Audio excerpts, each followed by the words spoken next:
Praise the Lord, hallelujah. प्रभु के नाम की बड़ाई हो, प्रभु की स्तुति हो कि ये सुंदर शाम हम इस वक्त अपने पेज के माध्यम से परमेश्वर की आराधना कर रहे हैं। और इस वक्त जो लोग हमें लाइव सेशन में देख रहे हैं या सुन रहे हैं, उनसे गुजारिश करते हैं कि वो शुरू से अंत तक, प्रार्थना के अंत तक हमारे साथ में बने रहें और हमारे साथ में बने रहकर परमेश्वर की आराधना करें और परमेश्वर की आशीष को पाएं। शेयरिंग के माध्यम से, शेयरिंग के ज़रिए और भी लोगों को हमारे साथ में जोड़ने की कोशिश करें ताकि वे सब प्रभु यीशु मसीह में ब्लेसिंग और आशीष को पाएं। आइए, ये वक्त परमेश्वर की आराधना का है। हम इस वक्त अपनी आंखों को बंद करेंगे और ये समय है कि हम परमेश्वर की हुजूरी को मांगे ताकि परमेश्वर की उपस्थिति हमारे मध्य हो। आइए अपनी आंखों को बंद। हालेलुया। धन्यवाद हो सर्वशक्तिमान परमेश्वर, आपने सुबह से लेकर अब तक संभाला प्रभु जी। अपने पिता परमेश्वर सामर्थ्य हाथों में हमें रखा, उसके लिए धन्यवाद करते पिता।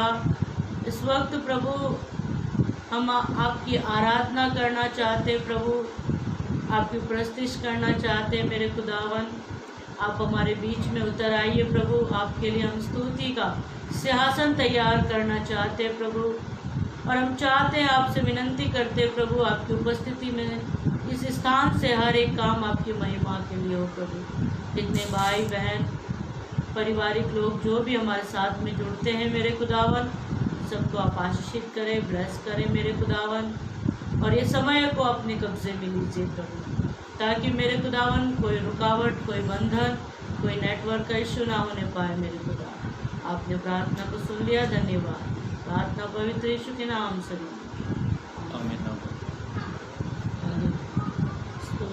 आइए, इस वक्त हम परमेश्वर की हुजूरी में हैं, तो उस परमेश्वर के पवित्र मीठे नाम को ऊंचा उठाते हुए परमेश्वर की हम स्तुति करें, परमेश्वर की हम बड़ाई करें, क्योंकि हमारा प्रभु, हमारा परमेश्वर स्तुति के योग्य है। परमेश्वर हमारे बगैर भी परमेश्वर है और हम परमेश्वर के बिना कुछ भी नहीं। तो जो योग्य है उसको योग्य बलिदान, एक अच्छी आराधना अपने जीवित परमेश्वर को। हालेलुया। स्तुति के योग्य है तू प्रभु यीशु, आराधना हो तेरी सदा सर्वदा।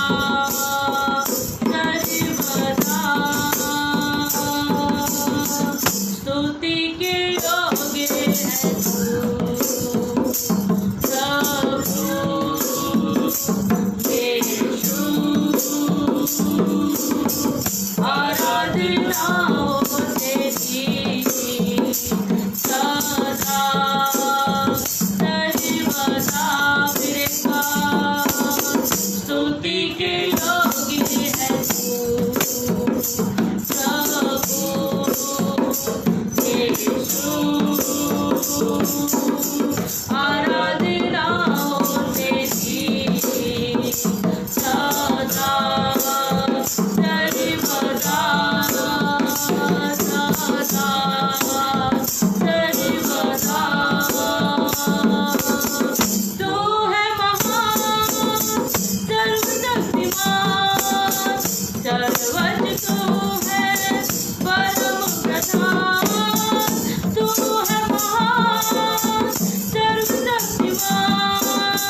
स्तुति के योग्य है तू। वो स्तुति के योग्य परमेश्वर है, उसको महिमा दीजिए।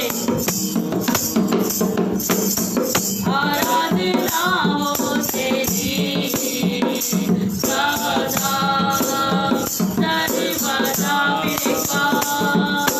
स्तुति के योग्य है तू प्रभु यीशु। आराधना हो तेरी सदा सर्वदा। तू है प्रभु सारे जहां का, कोई नहीं है तेरे जैसा। तू है प्रभु सारे जहां का, कोई नहीं है तेरे जैसा। कौन सुना करे तेरी महिमा, कौन सुना करे तेरी महिमा। तू है यीशु सबसे निराला। स्तुति के योग्य है तू प्रभु हमें। आराधना हो तेरी सदा सर्वदा मेरे पास। स्तुति के योग्य है तू प्रभु यीशु। आराधना हो तेरी सदा सर्वदा। स्तुति के योग्य है तू प्रभु यीशु। आराधना हो तेरी सदा सर्वदा।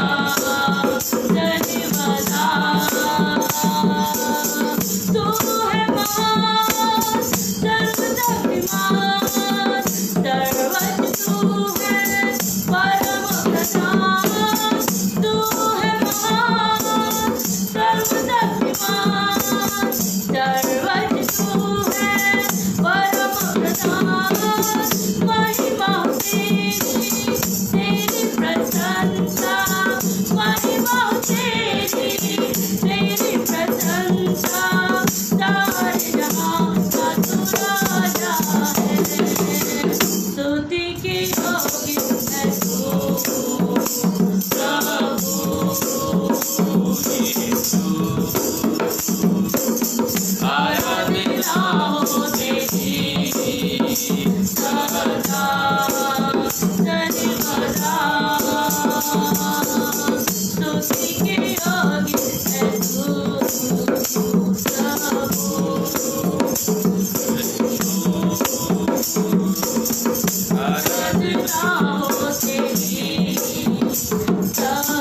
हो तेरी आदर महिमा हो तेरी आदर महिमा हो तेरी प्रभु तेरे प्रभु यीशु योग्य केवल तू योग्य केवल तू योग्य केवल तू ही प्रभु तेरे प्रभु यीशु योग्य केवल तू योग्य केवल तू योग्य केवल तू ही प्रभु तेरे प्रभु यीशु मेरे प्रभु यीशु मेरे प्रभु यीशु पवित्र केवल तू पवित्र केवल तू पवित्र केवल तू ही प्रभु तेरे प्रभु यीशु आपकी बारी पवित्र केवल तू पवित्र केवल तू पवित्र केवल तू ही प्रभु तेरे प्रभु यीशु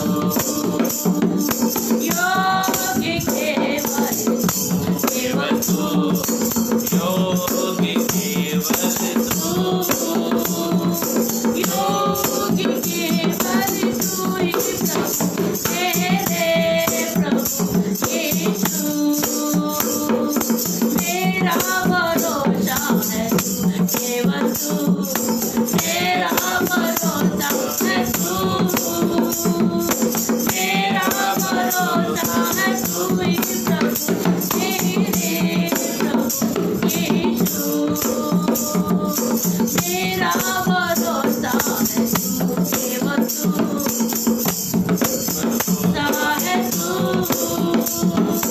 मेरा भरोसा है तू ही प्रभु तेरे प्रभु यीशु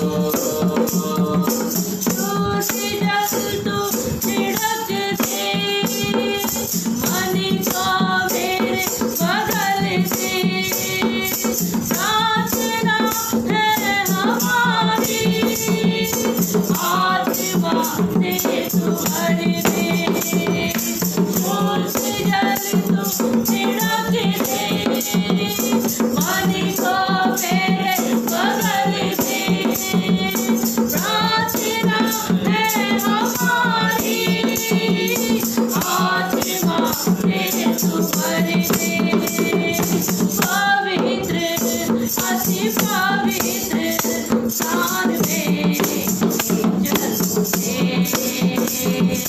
पवित्र अति पवित्र स्थान में मुझको तू अपने लहू से धो दे मेरे प्रभु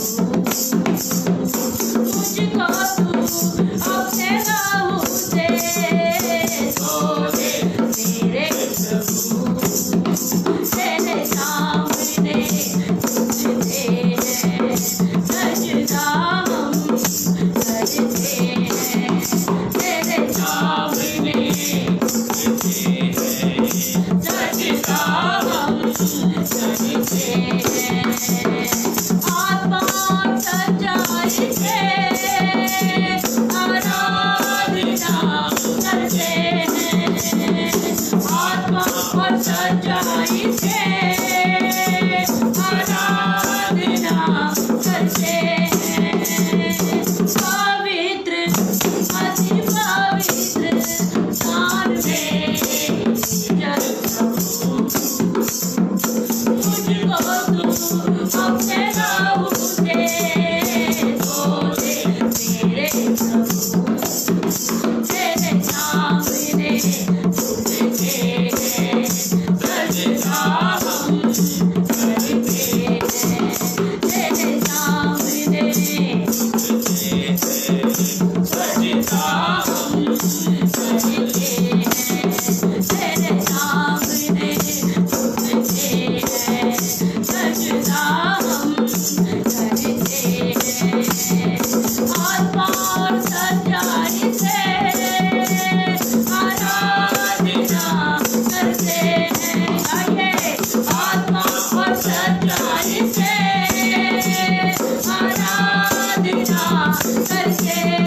अपने राहों से धो दे मेरे प्रभु। मेरे पर गाए पवित्र अति पवित्र स्थान में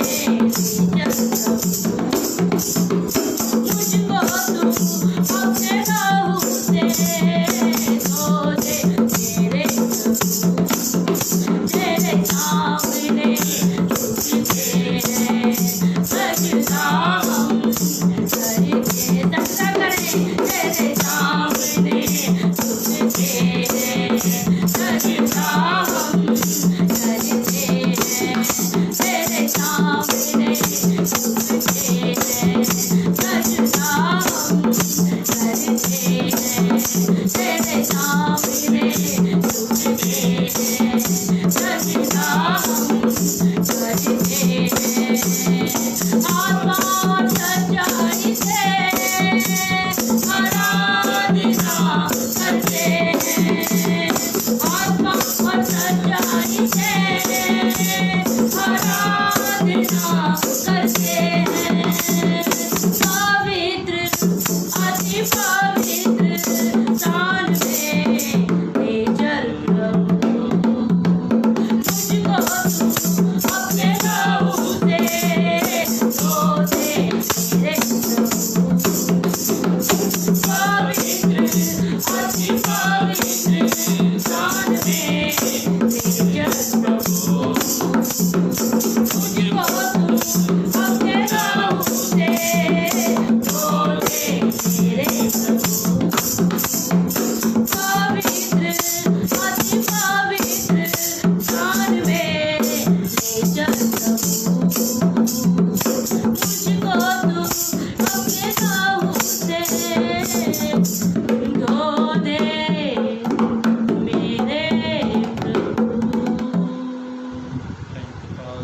तेरे सामने झुकते हैं। उसके सजदा में झुकना वाजिब है, क्योंकि वही एकमात्र हमारा प्रभु है जो स्वर्ग में, पृथ्वी पर और मनुष्य के बीच में आदर के योग्य, सजदा के योग्य है। तो उसके आगे झुकते हुए कहें, जितना मैं तुझको चाहूं उतना करीब पाऊं। जितना मैं तुझको जानूं उतनी ही आशीष पाऊं। पवित्र अति पवित्र स्थान में ले चल प्रभु।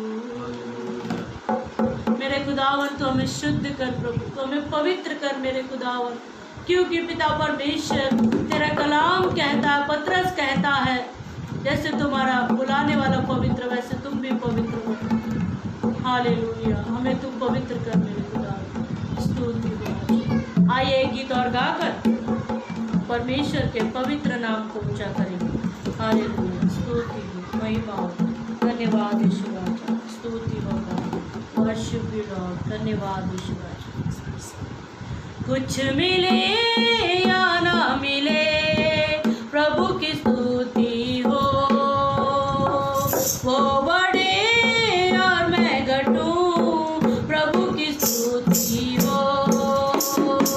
कुछ मिले या ना मिले प्रभु की स्तुति हो, वो बड़े और मैं घटूं प्रभु की स्तुति हो। कुछ मिले या ना मिले प्रभु की स्तुति हो। गाइए, वो बड़े और मैं घटूं प्रभु की स्तुति हो। जीवन की राहों में चलता रहूंगा मैं प्रभु की स्तुति करते हुए। चुपते रहूं या चुपते रहूं प्रभु की स्तुति करूं। जीवन की राहों में चलता रहूंगा मैं प्रभु की स्तुति करते हुए। चुपते रहूं या चुपते रहूं प्रभु की स्तुति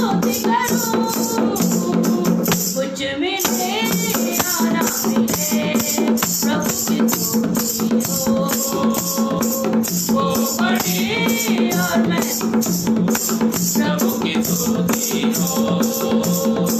कुछ मिले या न मिले प्रभु की स्तुति हो।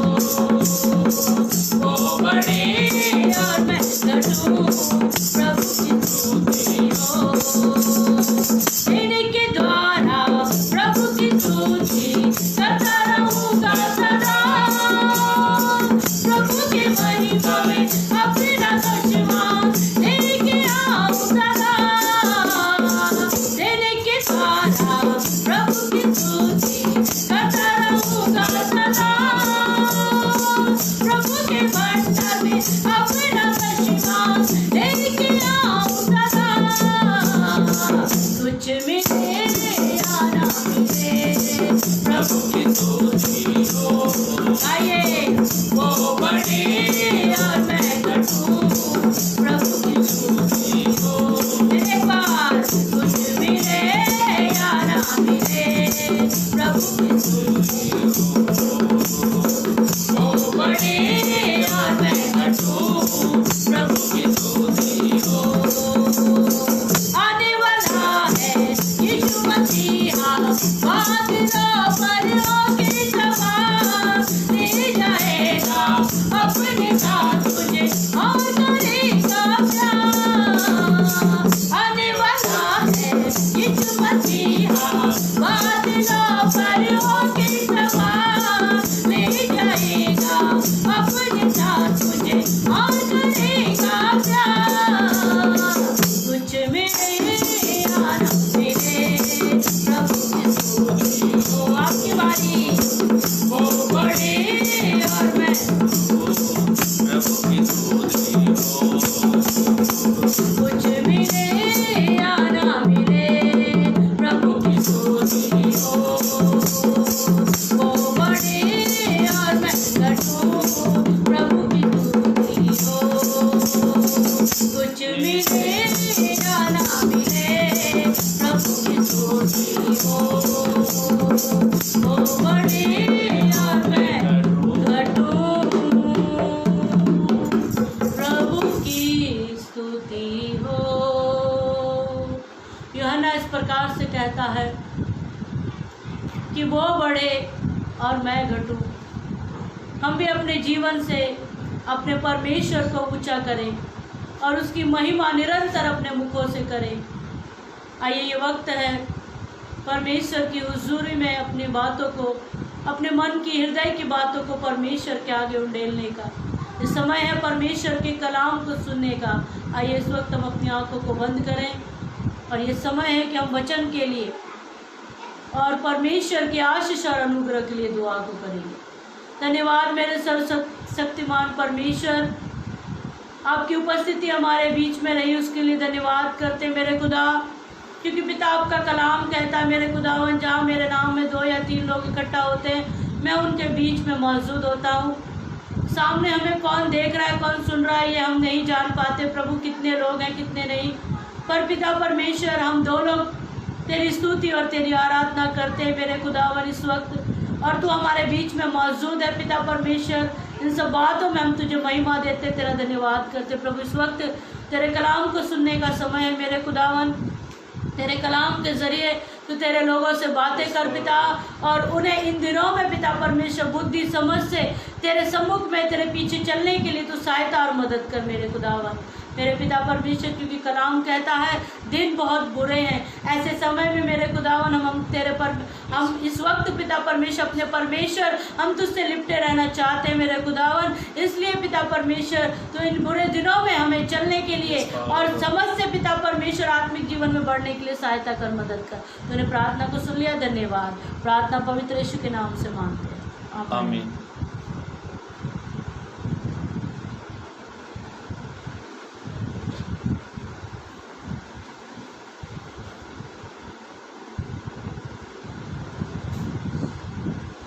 Thank you, Lord Jesus.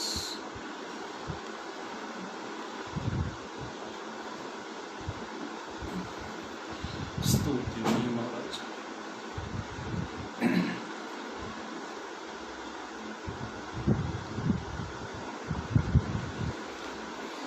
Praise Lord. एक बार फिर मैं अमन दुगल प्रभु प्रभु यीशु मसीह के नाम में आप सभी को मेरा प्यार भरा सलाम। और प्रभु आप सभी को जितने मुझे सुन रहे हैं और इसके बाद जो सुनेंगे, प्रभु आप सभी को बहुत बहुत आशीषित करे। और एक अच्छा समय है जब हम मिलकर प्रभु की स्तुति करते, प्रभु की इबादत करते, उसकी महिमा करते हैं। और बाइबल कहती है मत्ती की किताब में, जहाँ उसके नाम से 2 या 3, जहाँ उसके नाम से 2 या 3 एक मन होकर बैठ जाते हैं तो प्रभु उनके बीच में उपस्थित रहता है। मैं विश्वास करता हूँ, मैं बिलीव करता हूँ कि प्रभु हमारे बीच में है। मेरे भाइयों, मेरी बहनों, आप इस पेज में यदि पहली बार आए तो आप इस पेज को लाइक करें, आप इसको शेयर करें, ताकि आप हमारे साथ में जुड़ते जाए और प्रभु में बढ़ते चले जाए। आज हम एक अच्छे विषय की ओर मनन करेंगे।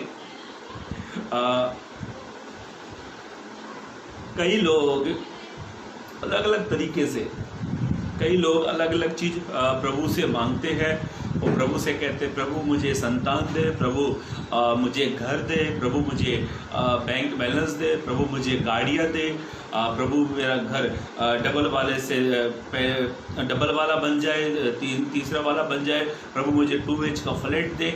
ये सारी चीज़ हम जो मांगते हैं ना, ये सारी चीज़ कभी एक समय के बाद ये सारी चीज़ सारी क्या हो जाएगी? खराब हो जाएगी। ऐसा कोई भी घर ऐसा नहीं है जो मीलों कई साल तक टिकेगा। ऐसी कोई सी गाड़ी नहीं है जो कई साल तक टिकेगी। ऐसा कोई सा हमारे पास इतना धन, हमारा एक भी जो हमारा धन संपत्ति जो है वो भी हमारे पास नहीं टिकेगी। और यहाँ तक कि हमारा जो शरीर है ये भी हमारे पास भी नहीं टिकेगा, इसकी भी एक उम्र है। तो हमें क्या प्रभु से मांगना चाहिए? हमें क्या प्रभु से मांगना चाहिए, आज उसके बारे में हम लोग देखेंगे। कई लोग अलग अलग चीज़ प्रभु से मांगते हैं। यस, आप मांगो, प्रभु उनको भी देगा। मैं ये चीज़ के खिलाफ नहीं हूँ कि प्रभु कुछ नहीं देगा, प्रभु सब कुछ देगा। पर मैं क्या सोचता हूँ, मेरे विचार ऐसे हैं। मेरा दोस्त है यहीं डोंबिवली में, वो मुझे कहता है कि अमन भाई मुझे प्रभु में बहुत बढ़ना है, पर मुझे कुछ सपोर्ट नहीं मिल पा रही, कुछ सहायता नहीं मिल पा रही, क्योंकि वो ब्रदर घर में अकेला ही कमाने वाला है। और मैं विश्वास करता हूँ प्रभु उनकी सारी ज़रूरतों को पूरा करता है। और मैं उनसे एक ही बात कहता हूँ, तो मुझे कहते हैं मुझे प्रभु में बढ़ना है, मेरे पास समय नहीं है बाइबल पढ़ने का, मैं काम पर जाता हूँ और मुझे कोई व्यक्ति नहीं है सही तरीके से गाइड्स करने वाला, मुझे जिसके अनुसार मैं कुछ सीखूँ। आप आते हो, आपके साथ में समय बैठ जाता हूँ, मुझसे मेरे साथ बैठ जाते हैं, हम बाइबल पढ़ते हैं, वचनों को मनन करते हैं। तो मैंने उनसे एक बात कही, आप प्रभु से क्या मांग रहे हो? हमें क्या चाहिए? यदि आप आत्मिक जीवन में नहीं बढ़ पा रहे हो, यदि आप वचन समझ नहीं पा रहे हो, यदि आप बाइबल पढ़ नहीं पा रहे हो, तो रुपया, धन, संपत्ति, पैसा, सोना, चांदी, इनसे बढ़कर आपको एक चीज प्रभु से मांगनी है, जो आपके जीते जी तक वो आपके साथ बनी रहेगी। मालूम है क्या? बुद्धि। हमें बुद्धि की मांग करनी चाहिए, हमें बुद्धि मांगनी चाहिए। मेरे भाइयों, मेरी बहनों, एक बार एक मंदिर के किनारे, एक मंदिर था और उस मंदिर के किनारे लाइन से बहुत सारे भिखारी बैठते थे। बहुत सारे भिखारी वहाँ पर बैठते थे और उस मंदिर के पास इतनी भीड़ होती थी कि जब कोई व्यक्ति मंदिर में दर्शन करने आता तो बहुत सारे भिखारी लाइन से बैठते थे। तो एक भिखारी सबसे लास्ट में बैठता था, जिसको जो कोई मंदिर में जो पूजा करने आते थे तो 1 या 2 या 3 या 4 लोगों तक वो जो पैसा उनको देते थे। जो सबसे लास्ट में भिखारी बैठता था तो वो कहने लगा, मेरे पास पैसा होता, वो कहने लगा, वो रोज अपनी प्रार्थना में एक बात कहता था कि मुझे पैसा मिल जाए, मुझे पैसा मिल जाए, मुझे पैसा मिल जाए। एक दिन इस भिखारी की एक लॉटरी लग गई। इस भिखारी की एक लॉटरी लग गई। लॉटरी लगने के बाद, वो लॉटरी कितने की थी मालूम है? 1 करोड़ की लॉटरी इसको लगी। जब 1 करोड़ की लॉटरी इसको लगी तो इस भिखारी को क्या करना चाहिए? अपने भिखारीपन से फ्री हो जाना चाहिए। पर इस भिखारी ने देखो अपने दिमाग का इस्तेमाल नहीं किया। इस भिखारी के पास 1 करोड़ की लॉटरी इसको लगी और इस भिखारी को कहीं जाकर एक अच्छा घर बनाना चाहिए था, घर बनाना चाहिए था और पैसा बैंक बैलेंस में रखता और अपने क्या नाम है, अपनी जो गरीबी में था अपनी परिस्थिति को वो बदल सकता था। पर इस भिखारी के अंदर एक चीज की घटी निकली। इस भिखारी को 1 करोड़ की लॉटरी लगी। लॉटरी लगने के बाद उसी ने उसी मंदिर के सामने इस मंदिर से बड़ा मंदिर बनाया। इस मंदिर के सामने एक और मंदिर उसने बनाया और वो उसने पूरा का पूरा 1 करोड़ रुपया उस मंदिर में इन्वेस्ट कर दिया। जब मंदिर बन रहा था तो लोग आए, बोला तू क्या कर रहा है? बोला नहीं, मैं एक मंदिर बना रहा हूँ। तो कई लोगों ने बोला अरे बड़ा धार्मिकता का काम कर रहा है। अरे भाई, उसने बोला पैसा कहाँ से आया? बोला मेरे पास 1 करोड़ की लॉटरी लगे, मैंने ये मंदिर बना रहा हूँ। तो सब लोग कहने लगे बड़ा धर्मी आदमी है, बड़ा अच्छा इंसान है, अरे मंदिर बना रहा है। तो लोग उससे रोज आके मिलते थे क्योंकि 1 करोड़ की लॉटरी दी और मंदिर एक दिन में नहीं बनता है। हर दिन लोग उससे आके मिलते थे, हर दिन लोग उसकी वाहवाही करते थे। बोला बड़ा अच्छा इंसान है, देखो अपने लिए घर मकान नहीं बना रहा, देखो अपने लिए बैंक बैलेंस नहीं रख रहा है, देखो अपनी परिस्थिति को बदल नहीं रहा, बस एक मंदिर बना रहा है। तो ये भिखारी क्या कहता है? मैं अपना बैंक बैलेंस, कौन कह रहा है मैं बैंक बैलेंस नहीं बना रहा हूँ? कौन कहता है मेरा घर नहीं बना रहा हूँ? ये जो मंदिर बना रहा हूँ ये जनता के लिए नहीं है, ये जो बाहर जो भिखारी बैठेंगे उनके लिए नहीं है, ये मंदिर मैं अपने लिए बना रहा हूँ। तो लोगों ने बोला हाँ अपने लिए? बोला हाँ मैं अपने लिए बना रहा हूँ। तो उससे कहने लगे अपने लिए? बोला हाँ मैं अपने लिए मंदिर बना रहा हूँ। तो लोगों ने पूछा अपने लिए कैसे? बोला देखो मंदिर का मालिक कौन है? आप हो, अपने बनवा रहे हो। तो मंदिर के बाहर कौन बैठेगा? बोला अरे आप। बोला हाँ ये मंदिर मैं इसलिए बना रहा हूँ कि वो सामने वाले मंदिर के पास में इतने भिखारी बैठते हैं कि मुझे भीख ही नहीं मिलती है। और जब मेरी लॉटरी लगी मैंने अपना एक सेपरेट मंदिर बनाया ताकि मैं ही इसके सामने भीख मांगू। वारे भिखारी, तुझे बुद्धि की जरूरत थी।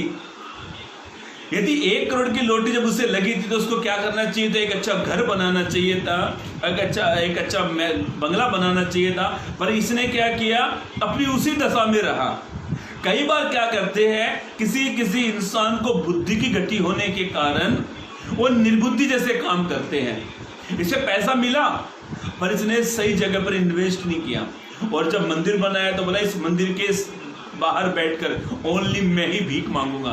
अब बताओ ये भिखारी धनवान होकर भी फिर से गरीब बन गया।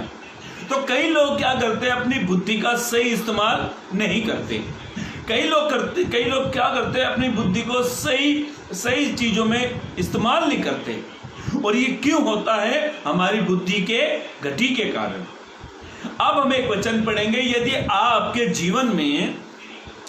आप आत्मिक जीवन में बढ़ना चाहते हैं और आपके अंदर बुद्धि की घटी है तो बाइबल क्या कहती है? पवित्र कलाम इस प्रकार से कहता है, पढ़े याकूब की पत्री, याकूब की पत्री 1 अध्याय 1 पद को पढ़े।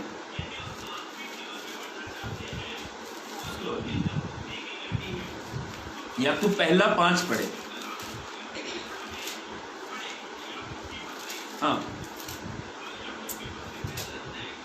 याकूब 1:5 पद को पढ़े। 1:5 पर यदि बाइबल ऐसा कहती है, पवित्र कलाम इस प्रकार से कहता है, यदि तुम में से किसी को बुद्धि की घटी हो, तो बाइबल ऐसा कहती है यदि तुम में से किसी को बुद्धि की घटी हो तो परमेश्वर से मांगे। किससे मांगे? परमेश्वर से मांगे जो बिना उलाहना दिए। कैसा कहता है पवित्र कलाम? बगैर उलाहना दिए सबको उदारता से देता है। ऐसा लिखा है, वो सबको कैसे देता है?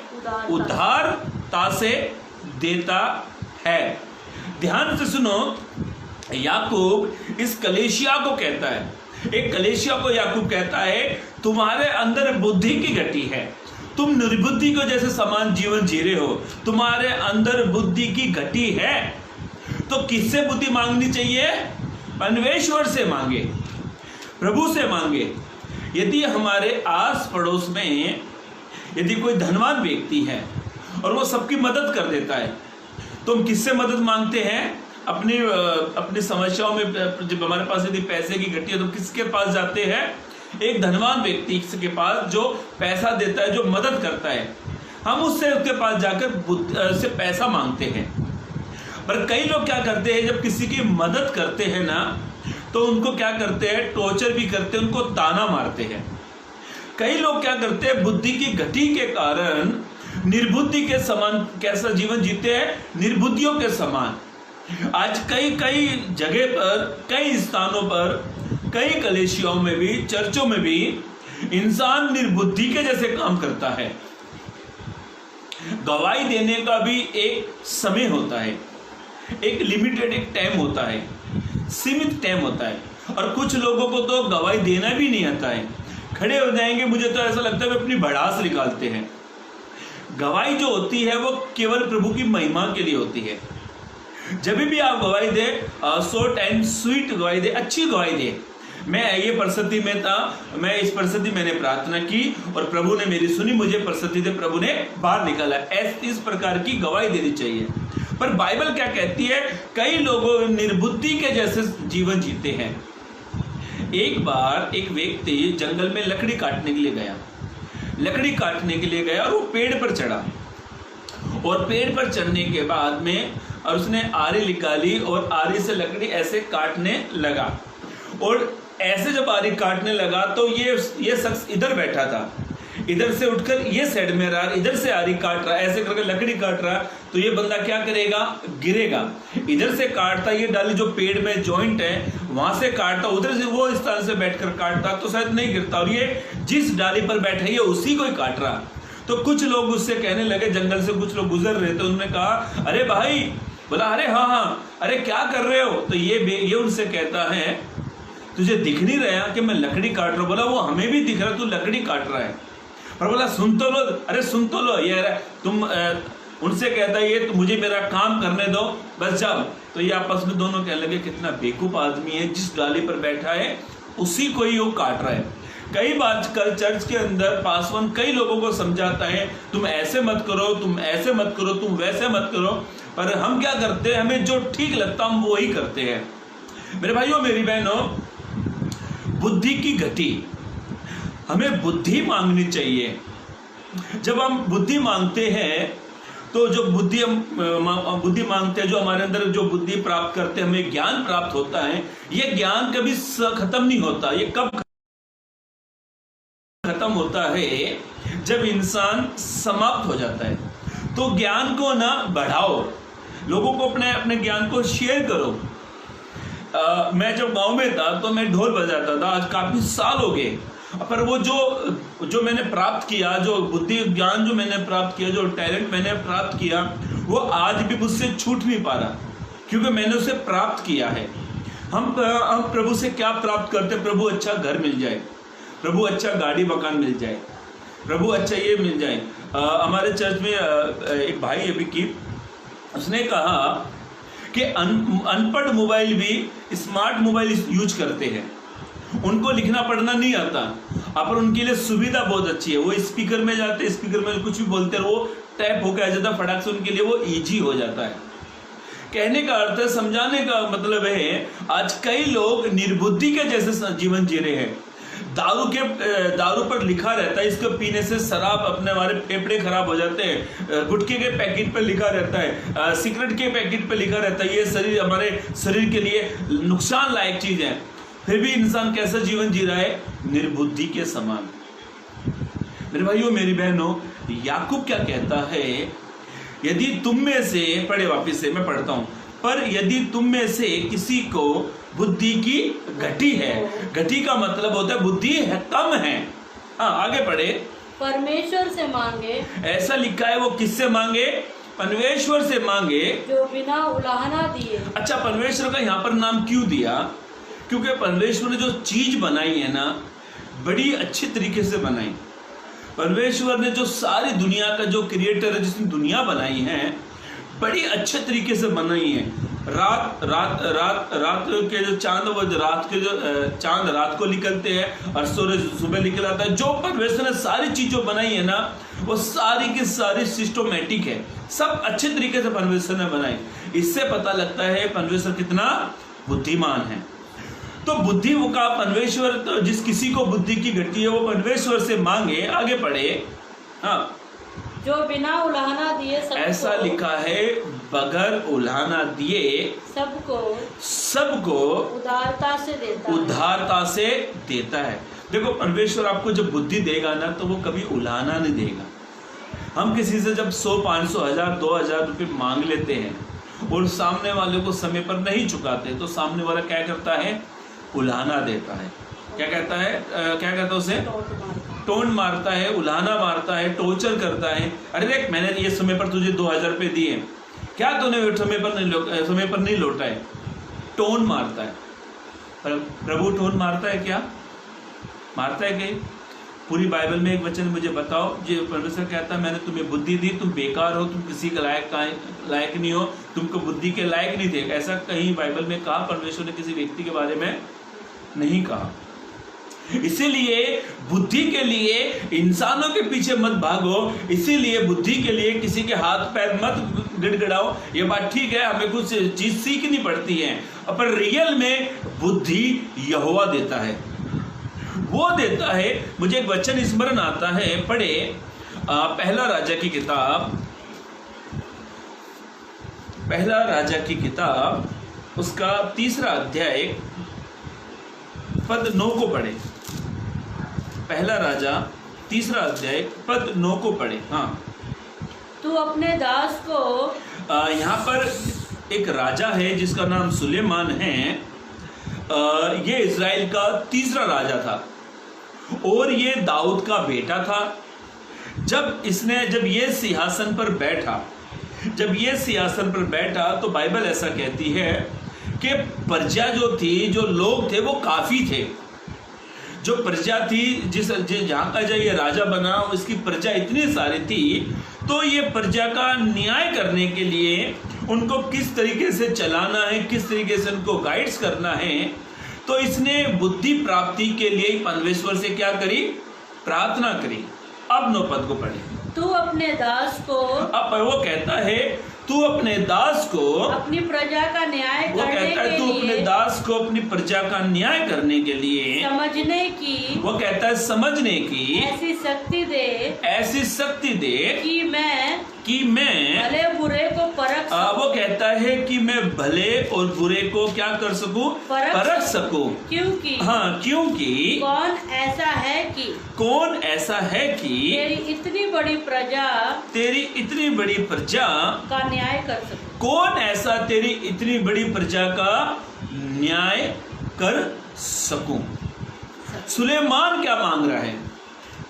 सुलेमान ने इस पूरे चैप्टर में कहीं भी ये नहीं कहा कि प्रभु आप मुझे धन दो, कहीं भी ये नहीं कहा प्रभु मुझे इतना मुझे धन संपत्ति दो। उसने एक शब्द भी नहीं कहा। उसको जो जरूरत था उसने वो मांगी। आप क्या प्रभु से मांग रहे हो? और मालूम है पवित्र कलाम क्या कहता है? अब इसका 12 से 13 पढ़े। हाँ, मैं तेरे वचन के अनुसार करता हूँ। वो सुलेमान कहता है, राजा सुलेमान कहता है मैं तेरे वचन के अनुसार करता हूँ। हाँ, पढ़े। कौन कह रहा है? ये परमेश्वर कह रहा है सुलेमान से, मैं तेरे वचन के अनुसार कर रहा हूँ। हाँ, तुझे बुद्धि, वो कहता है बुद्धि और विवेक से, वो कहता है बुद्धि और विवेक से भरा मन देता हूँ। वो कहता है बुद्धि और विवेक से मैं भरा मन किसको देता हूँ? सुलेमान मैं तुझे देता हूँ। यहाँ तक कि, वो कहता है यहाँ तक कि तेरे समान न तो, वो कहता है यहाँ तक कि तेरे समान ना कोई भी, तुझसे पहले कोई, ना तुझसे पहले कभी हुआ, ना हुआ, और ना बाद में कोई, ना कोई बाद में कोई होगा।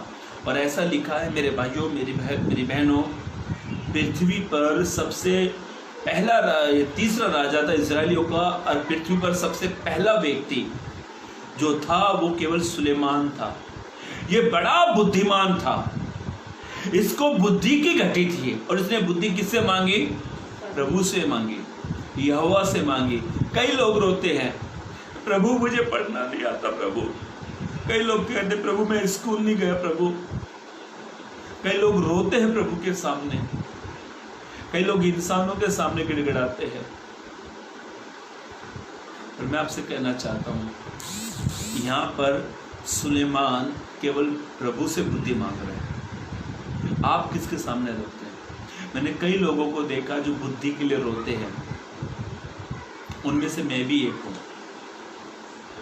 और प्रभु का अनुग्रह हुआ कि मैं वचनों को पढ़ना सीख गया। और मैंने कई ऐसे लोग देखे जो कभी स्कूल में गए नहीं।